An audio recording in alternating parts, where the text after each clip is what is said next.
பண்டைய தமிழ்நாட்டில் பரம்பு மலையை ஆண்ட புகழ்மிக்க மன்னன் ஒருவர் வாழ்ந்தார்.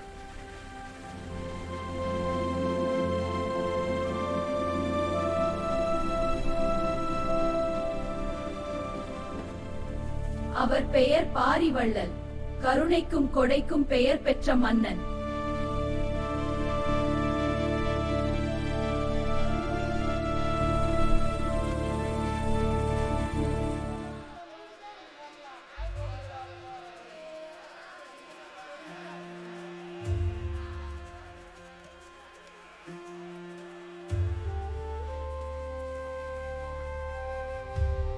ஒரு நாள் தனது வீரர்களுடன் காட்டுப்பாதையில் தேரில் சென்று கொண்டிருந்தார்.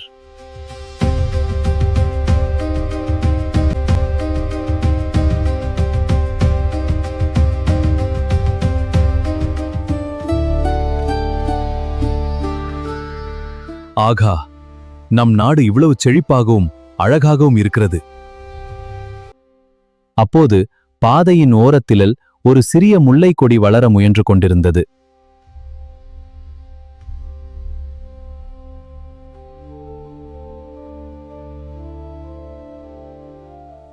ஆனால் அது ஏரிக்குள்ள அருகில் எந்த ஆதாரமும் இல்லை.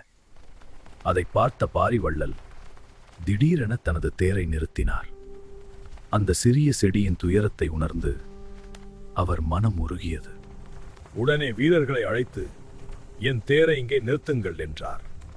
வீரர்கள் அதிர்ச்சியடைந்து, அரசே, இது உங்கள் அரச தேரே என்றனர். அரசே, இது உங்கள் அரச தேரே. ஆம், இது எனது அரச தேர். ஏன் இங்கு அரசே?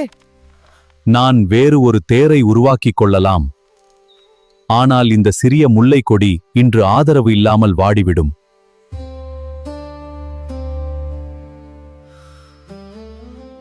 அரசன் அந்த சிறிய கொடி வளர வேண்டும் என்பதற்காக தனது தேரை அங்கேயே விட்டுவிட்டு நடந்து சென்றான்.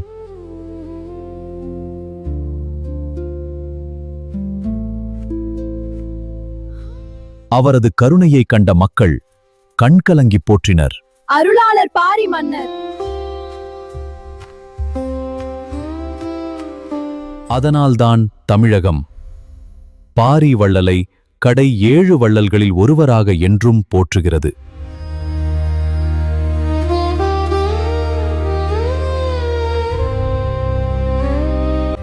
பிற உயிர்களுக்கு உதவுவது மனிதனின் உயர்ந்த பண்பாகும். அது நமது இதயத்தை தூய்மைப்படுத்தி நமது ஆன்மாவை உயர்த்தும். உதவி செய்வதன் மூலம் நாம் உண்மையான மகிழ்ச்சியையும் நிறைவையும் அடைகிறோம். இந்த உயர்ந்த பண்பை நம் அன்றாட வாழ்க்கையில கடைபிடிப்போம்.